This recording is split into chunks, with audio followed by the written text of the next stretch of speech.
일본의 수도는 잘 아시다시피 도쿄입니다. 그렇다면 일본의 사진 수도는 어디일까요?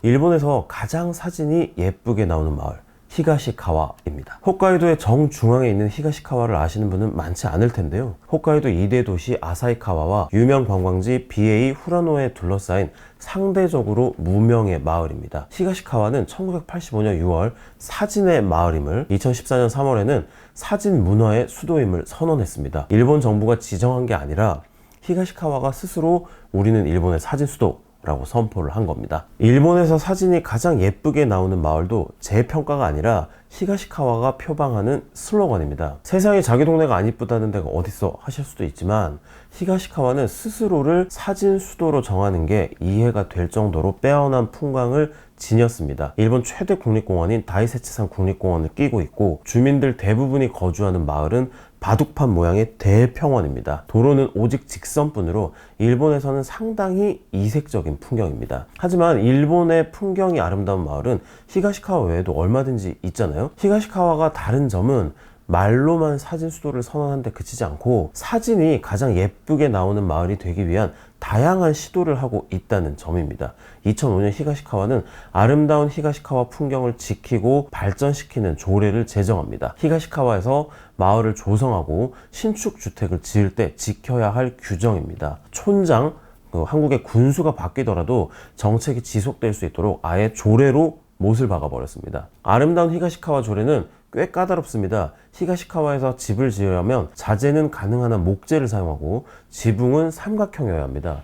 외벽의 색깔도 정해져 있고 미관을 해치는 오일 탱크는 숨겨야 합니다. 도로에서 최소 30cm 안쪽까지는 잔디밭을 깔아야 하고요. 정원에는 적어도 2그루 이상의 나무를 심어야 합니다. 까다롭긴 하지만 덕분에 히가시카와 특유의 전원주택촌이 펼쳐지게 됐습니다. 일본 야구인들의 꿈 고시엔 대회는 잘 아시잖아요. 히가시카와는 1994년부터 매년 사진 고시엔 대회를 개최합니다. 선발 방식이 야구 고시엔과 같습니다. 일본 각 지구 우승 고교 18곳이 약 일주일 동안 히가시카와에 머물면서 주변 지역을 찍은 사진을 가지고 우승 학교를 가립니다. 사진 고시엔 결승전이 끝나면 곧바로 국제 사진 페스티벌을 열어서 분위기도 띄웁니다. 사진 고시엔이라는 이색적인 대회를 배경으로 영화와 만화도 제작됐습니다. 이 정도면 일본 사진 수도라고 불릴만 하죠. 그런데 일본에서 사진빨 제일 잘 받는 마을, 일본의 사진 수도는 관광객을 유치하기 위한 정책이 아닙니다.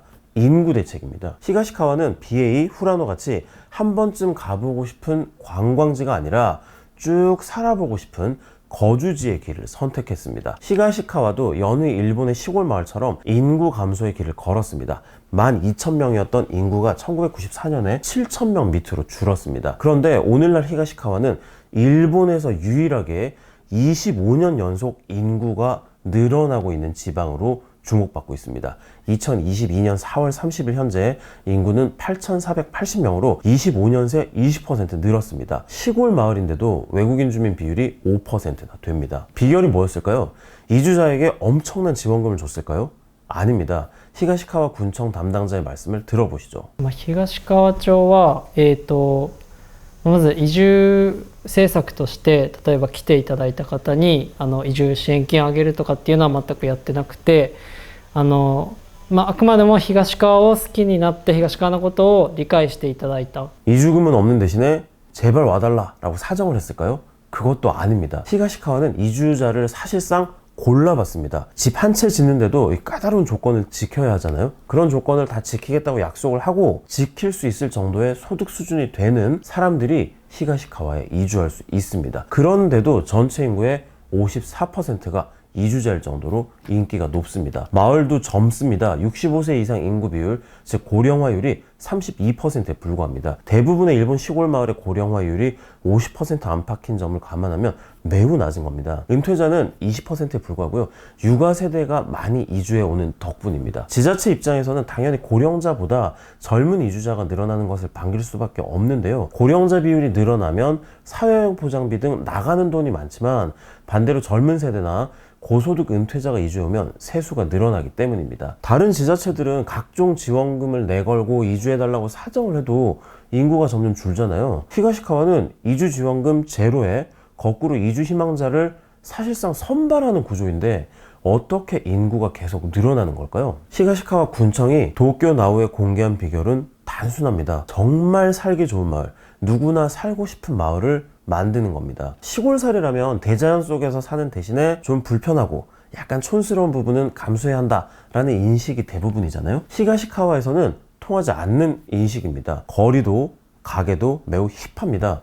근사한 카페나 케이크 가게가 웬만한 도심주택가보다 많습니다.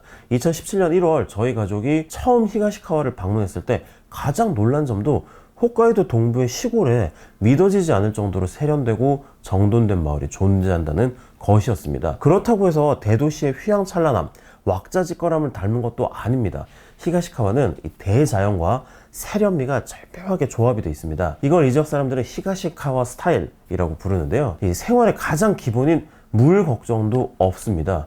히가시카와는 홋카이도에서 유일하게 수도가 없는 마을입니다. 수도가 없는 마을은 일본에서도 산간 지역의 시골 마을 정도를 제외하면 매우 드물다고 하는데요. 대설이라는 이름에서도 알 수 있듯이 눈이 많은 다이세츠산은 수량이 풍부하고 물맛 좋기로 유명합니다. 히가시카와 주민들은 다이세츠산에서 흘러내려온 지하수를 식수와 생활용수로 그대로 사용을 합니다. 이 한 국가의 발전 상황을 나타내는 지표 중에 상수도 보급률이 있잖아요. 일본 정부도 이 상수도 보급률을 의식해서 히가시카와에 수도를 건설하라 라고 이렇게 지시를 했는데요. 주민들이 거부를 했습니다. 다이세츠산의 맛 좋은 물이 무한정으로 나오는데 왜 수도를 까냐는 이유에서였습니다. 아이를 키우기에 최고의 동네이기도 합니다. 자연이 풍부한 건 기본입니다. 인구가 8,500명밖에 안 되는 마을에 어울리지 않게 크고 근사한 문화시설이 가득합니다. 마을 한가운데 도서관 겸 문화시설인 센토피어2가 대표적입니다. 이렇게 작은 시골 마을에 이렇게 근사한 도서관을 어떻게 세웠을까 싶을 정도입니다. 사진박물관을 비롯해 문화센터, 체육시설 등도 전부 갖춰져 있습니다. 도쿄 부자 동네 시설보다 더 넓고 충실합니다. 히가시카와의 자랑은 히가시카와 초등학교입니다. 천연잔디, 야구장, 축구장, 과수원을 포함한 부지 면적이 12만 제곱미터입니다. 서울광장의 10배 크기입니다. 여기에 4만 제곱미터 면적의 건물을 전부 1층으로 지었습니다. 복도 길이만 270m입니다. 땅은 얼마든지 있으니까 우리 아이들 힘들게 계단 오르내리지 말라고 이런 식으로 지었다고 합니다. 교실과 교실이 이렇게 구분된 것도 아니고요. 문 열면 바로 잔디밭과 운동장으로 뛰어나갈 수 있는 오픈형 구조입니다. 이 건축가 유현준 교수가 한국의 학교 구조는 교도소와 같다라고 지적을 한 적이 있는데요. 유현준 교수가 꿈꾸는 초등학교를 히가시카와 초등학교가 실현했습니다. 연세대학교 신촌 캠퍼스만한 초등학교에 전교생은 380명 뿐입니다. 인근 대도시인 아사히카와에 애 있는지 부모들이 히가시카와 초등학교에 자기 자녀들을 넣기 위해서 6살부터 이 마을로 이주를 해오는 이유입니다. 히가시카와의 명물 카페 요시노리 커피의 구스와다 사요 공동대표의 말입니다. 子供がまだ2ヶ月ほどだったんですけども、子育ての政策が非常に充実しているところもありまして、例えば幼児センターだったりとかで孤独にならない子育てというような形を皆様一生懸命取り組んでいらっしゃったりところも魅力的でしたし、移住させていただきました。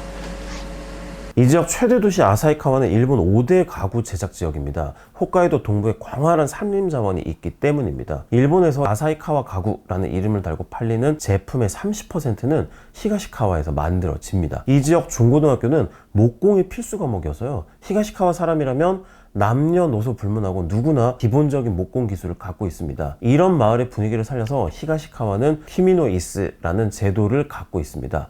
너의 의자라는 뜻입니다. 새로 태어난 아이에게 그해 키미노 이스로 선정된 공방의 의자를 무료로 지급합니다. 돈을 주고 사려면 50만 원 정도 하는 고급품입니다. 중학교 3년 동안 쓴 의자를 졸업식 날 자신이 가져가는 배움의 의자 제도도 있습니다. 지난주 도쿄나우에서는 예산만 낭비하는 인구 쟁탈전 대신 일종의 인구 공유제인 교류 인구를 늘리려는 아오모리와 오토이네프 같은 지자체들의 노력을 살펴봤습니다. 히가시카와는 이주자 유치와 관계 인구 늘리기에 모두 성공한 매우 드문 지자체입니다. 관계 인구는 한 지역을 여러 차례 방문하면서 반쯤 주민 같은 관계를 맺고 있는 사람들을 말한다고 말씀드렸잖아요. 반복적으로 자신의 지역을 찾게 만드는 특별한 계기나 매력 포인트를 만들어야 한다는 점에서 관계 인구 확보는 이주자 유치와는 접근법이 조금 다를 수밖에 없습니다. 일본 전역의 고교생들이 몰려드는 사진 고시엔이 대표적입니다. 일주일 동안 렌즈에 공들여 담은 피사체에 정이 안 들래야 안 들 수가 없겠죠. 이들이 돌아가서 일본 전역에 히가시카와를 알리는 관계 인구가 됩니다. 올해 사진 고시엔에 오키나와 대표로 출전한 타이라 유리카 오키나와 공업고 3학년 학생입니다.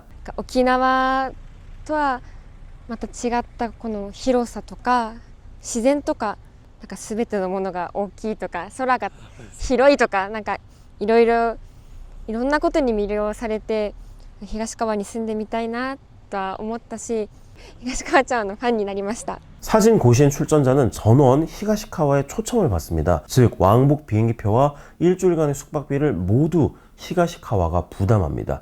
여기에 들어가는 예산이 당연히 적지는 않지만요. 마을 인지도를 높이고 관계 인구를 늘리는 효과가 더 크다는 게 히가시카와 군청의 계산입니다. 관계 인구가 이주자 유치로 이어지기도 합니다. 17년 전 사진 고시엔 출전을 위해 히가시카와를 처음 찾은 요시사토 히로코 씨가 그런 케이스입니다.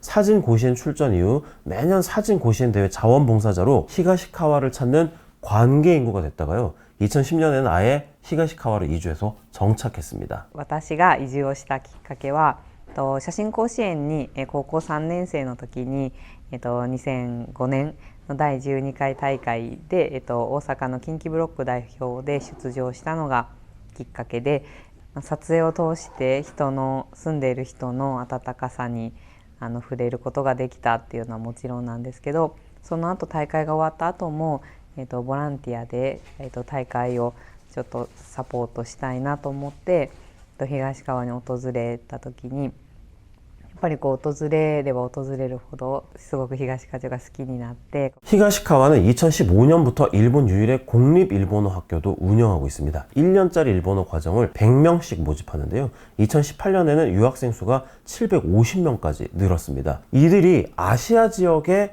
히가시카와 관계 인구가 되는 겁니다. 코로나 이후 일본 지자체들은 자기 지역을 워케이션 성지로 만들어서 관계 인구를 늘리려는데 여념이 없는데요. 히가시카와는 현재 일본에서 가장 인기 있는 건축가인 쿠마 겐고가 설계한 위성 오피스 카구노2의 건물 4동을 짓고 있습니다. 쿠마 겐고 건축도시 설계사무소를 비롯해서 건물 4동이 이미 기업과 임대 계약을 마쳤습니다. 히가시카와 주주 제도는 관계 인구를 늘리기 위한 대표적인 전략입니다. 히가시카와 주주 제도는 후루사토 납세라고 해서 주민등록지 대신에 자신의 고향이나 따로 선택한 지역에 주민세 일부를 내는 제도를 변형한 겁니다. 히가시카와를 후루사토 납세 대상으로 선택해준 분들을 히가시카와의 미래에 투자해준 주주로 모시겠다라는 취지입니다. 납세자에게는 주주 카드를 지급하고 히가시카와 특별 주민으로 임명합니다. 히가시카와의 주민으로 인정을 받기 때문에 문화시설들과 레스토랑, 카페, 기념품 가게 등을 할인된 가격에 이용할 수 있습니다. 투자에 대한 배당이라고 할 수 있을까요?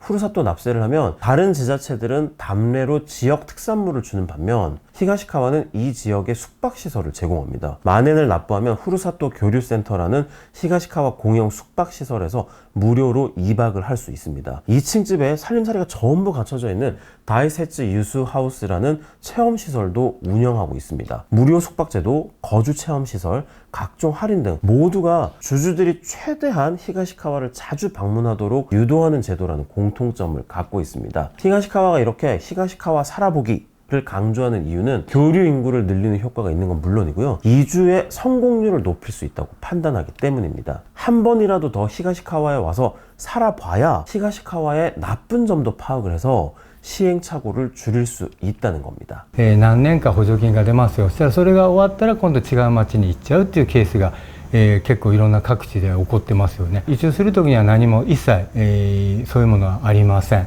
それであくまでも移住をされて町としては定住をしていただくずっと、ずっと住み続けていただくっていうのがやっぱり目標で、テレビとかそういう雑誌で見て非常に東川町ってすごいなって思われてポッて来る方はほとんどいないです。相談があった時には必ず東川町を体感してくださいって、それでないとやっぱりギャップがあって思った町じゃないなっていうこともありえますんで、やっぱり東川町、先ほど宮本が言った通り、東川町をちゃんと分かっていただいて、最終的には好きになって住んでいただく、そんなようなことでないと長続きはしないと思うんですね。 이주자 유치와 관계인구 확보에 모두 성공했을 뿐 아니라 관계인구가 이주자 증가로 이어지는 선순환 구조까지 만든 히가시카와. 그런데 이렇게 적극적으로 인구 정책을 펼치는 히가시카와의 재정은 과연 괜찮을까요? 다음 시간에는 인구 증가와 안정적인 재정 확보에 모두 성공한